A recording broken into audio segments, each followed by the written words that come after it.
Assalamualaikum warahmatullahi wabarakatuh. Bismillah, alhamdulillah. Wa la ilaha illallah wallahu akbar, la haula wa la quwata illa billahil aliyyil azim. Asyhadu an la ilaha illallah wa asyhadu anna muhammadar rasulullah. Assalatu wassalamu ala asrofil anbiya'i wal mursalin wa ala alihi wa ashabi ajma'in, amma ba'du. Oke teman-teman, kali ini kita akan melanjutkan ngaji bareng kita. Dan untuk hari ini kita memasuki bab man intaqadha wudu'uhu, yang artinya larangan bagi yang batal wudunya, dan juga larangan bagi orang yang junub atau menggantung junub. Oke, nanti kita akan baca bersama-sama kitabnya, dan nanti akan kita kasih keterangan atau terjemahan ke bahasa Indonesia. Oke, tapi sebelumnya bagi teman-teman yang berkenan mendukung Lentera Java dengan cara subscribe, like, share, and comment, dan jangan lupa klik loncengnya agar teman-teman bisa selalu mengikuti video-video dari Lentera Java yang terupdate, jadi tidak ketinggalan seperti itu. Jadi bagi teman-teman yang sudah mempunyai kitabnya bisa dibuka untuk halaman 28. Jadi kitab Safinahnya dibuka bersama-sama. Man intaqadha wudu'uhu. Oke, kita mulai saja. Bismillahirrahmanirrahim. Syahimam al-Nawawi al-Fanta Laul Fatihah. A'udzu billahi minasyaitonir rajim. Bismillahirrahmanirrahim. Alhamdulillahirabbil alamin arrahmanirrahim maliki yaumiddin. Iyyaka na'budu wa iyyaka nasta'in. Ihdinas siratal mustaqim siratal ladzina an'amta 'alaihim ghairil maghdubi 'alaihim waladdallin. Oke, sudah siap ya? Kita baca bersama-sama. Bismillahirrahmanirrahim. Bismillahi ngawiti ngaji ingsun kelawan nyebut asmane Gusti Allah. Sifate Gusti Allah Ar-Rahmani, zat kang welas asih ing dalem dunya lan akhirat. Sifate Gusti Allah Ar-Rahimi, zat kang welas asih ing dalem akhirat bloko. Faslun tawi iki ana anggit fasal sawijing ibarate fasal. Man sapa-sapane wong intaqadha kang rusak sapa man wudu'ahu ing wudune wong, ya haramun mongko haram alaihi ing atase wong.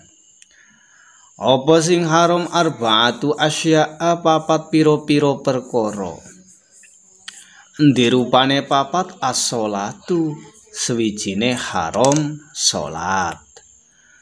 Wa tawafulan kaping pindhone haram tawaf.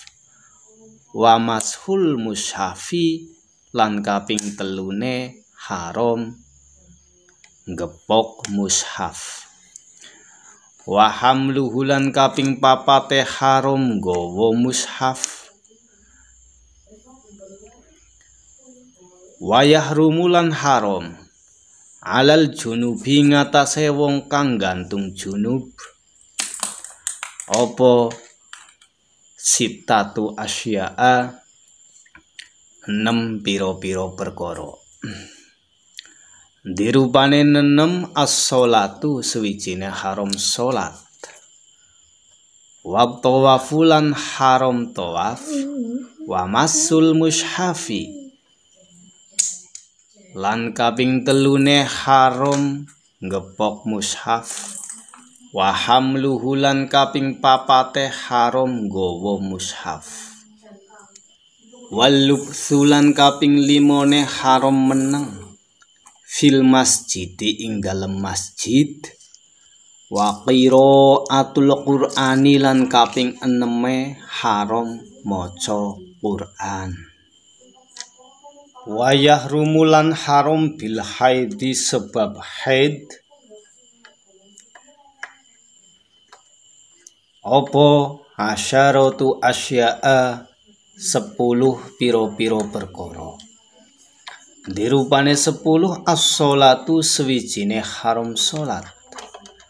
Wa tawafulan kapindhone haram tawaf.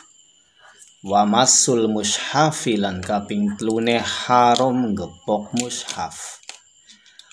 Wa hamluhu lan kaping papate haram nggawa mushaf. Wal lubsulan kaping limone haram meneng fil masjidi ing dalem masjid. Wa qiraatul qur'ani lan kaping eneme haram maca Qur'an. Wa shaumu lan kaping pitune haram puasa. Wa tolaku lan kaping 8 haram den pekat.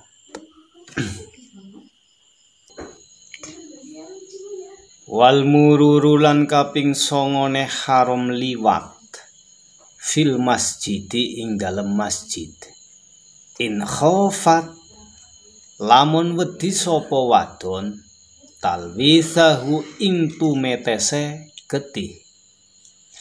Wal istimta'u lan kaping 10 haram dialap suko bima kelawan barang baina surati ing dalem antarane wudel warrubati lan dengkul.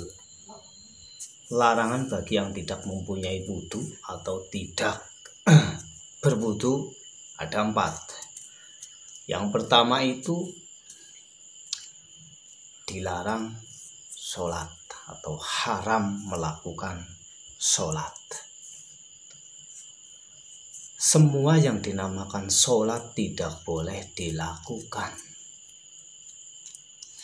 Tidak boleh dilakukan tanpa wudhu. Walaupun sujud tilawah atau sholat jenazah. Dan ini sesuai dengan sabda Nabi SAW yang artinya Allah Subhanahu wa ta'ala tidak menerima sholat tanpa bersuci. Hadis riwayat Muslim. Itu yang pertama. Untuk yang kedua, dilarang tawaf. Ya, mudah-mudahan nanti kita semua oleh Allah Subhanahu wa ta'ala diberi kesempatan untuk melakukan ibadah tawaf. Dalam arti kita bisa berhaji dan berumroh. Allahumma amin. Lanjut ke masalah tawaf. Jadi dilarang melakukan tawaf. Sesuai dengan sabda Nabi, sabda Rasulullah SAW, tawaf di Baitullah itu sama saja dengan sholat, atau sama halnya dengan sholat. Hanya saja Allah membolehkan dalam tawaf berbicara, sedangkan dalam sholat kita dilarang berbicara. Hadis riwayat At-Tirmidzi, Al-Hakim, dan Ad-Darqutni. Yang ketiga, dilarang menyentuh Al-Quran. Dan yang keempat, dilarang membawa Al-Quran, karena Al-Quran adalah kitab suci. Maka tidak boleh disentuh atau dibawa kecuali dalam keadaan suci.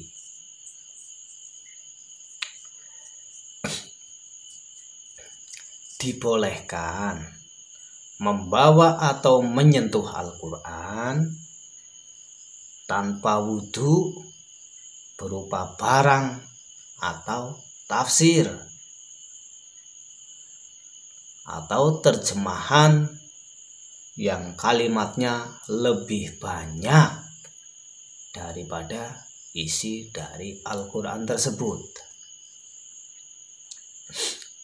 Barang siapa yang masih ragu apakah ia masih menyimpan wudhu atau tidak, maka hendaknya ia berpegang kepada keyakinannya sesuai dengan hadis Rasulullah SAW dari Abu Hurairah radhiyallahu anha.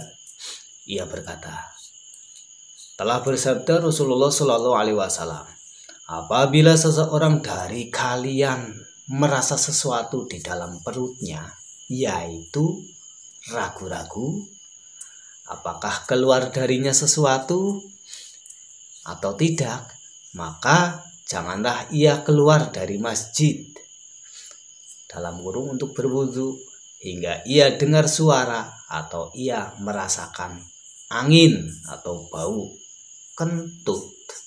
Hadis riwayat Muslim. Itu tadi yang keempat. Nah, sekarang larangan bagi orang yang junub, menggantung junub. Yang pertama, dilarang sholat. Yang kedua, dilarang tawaf. Yang ketiga, dilarang menyentuh Al-Quran. Dan yang keempat, dilarang membawa Al-Quran. Hal ini dikiaskan dari menyentuh Al-Quran. Yang kelima, dilarang membaca Al-Quran. Yang keenam, dilarang duduk di masjid. Sesuai dengan firman Allah, janganlah kamu sholat sedang kamu dalam keadaan mabuk, sehingga kamu mengerti apa yang kamu ucapkan. Jangan pula hampiri masjid sedang kamu dalam keadaan junub, terkecuali sekedar lewat saja atau berlalu saja. An-Nisa ayat 43. Kemudian larangan bagi orang yang haid dan nifas. Diharamkan bagi wanita haid dan nifas melakukan yang pertama sholat, yang kedua puasa, yang ketiga dilarang tawaf, yang keempat dilarang membaca Al-Quran. Berkias kepada orang yang sedang junub diharamkan membaca Al-Quran. Membaca Al-Quran artinya melafadzkan dengan lisan baik satu ayat ataupun lebih.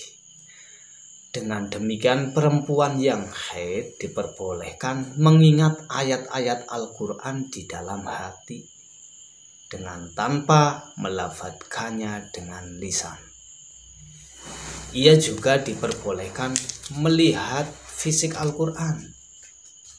Dan ulama bersepakat bahwa diperbolehkan bagi perempuan haid dan orang yang berhadas membaca tahlil, tasbih, tahmid, takbir, sholawat kepada Nabi, dan zikir-zikir yang lainnya.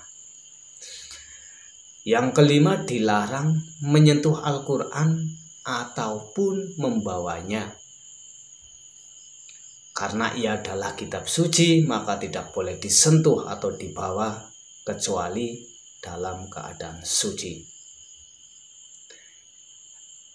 Yang keenam, berdiam atau iktikaf di masjid. Yang ketujuh, masuk ke dalam masjid sekalipun hanya sekedar lewat. Jika ia takut akan mengotori masjid tersebut, jadi ada rasa khawatir. Dan yang kedelapan, diharamkan cerai.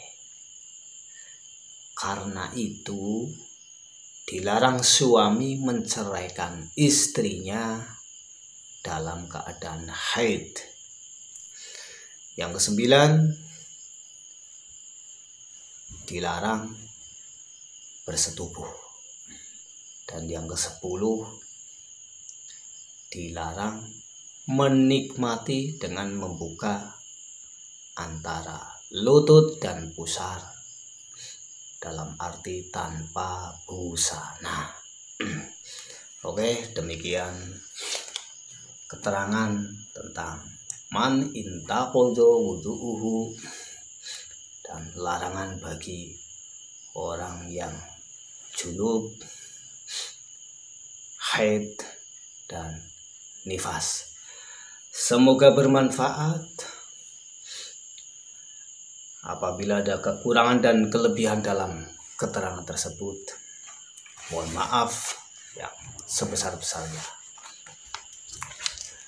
Karena Lentera Java hanya manusia biasa yang tidak akan pernah luput dari perbuatan salah. Dan kebenaran yang sebenarnya hanya milik Allah Subhanahu wa ta'ala. Wabillahi taufiq wal hidayah. Wassalamualaikum warahmatullahi wabarakatuh.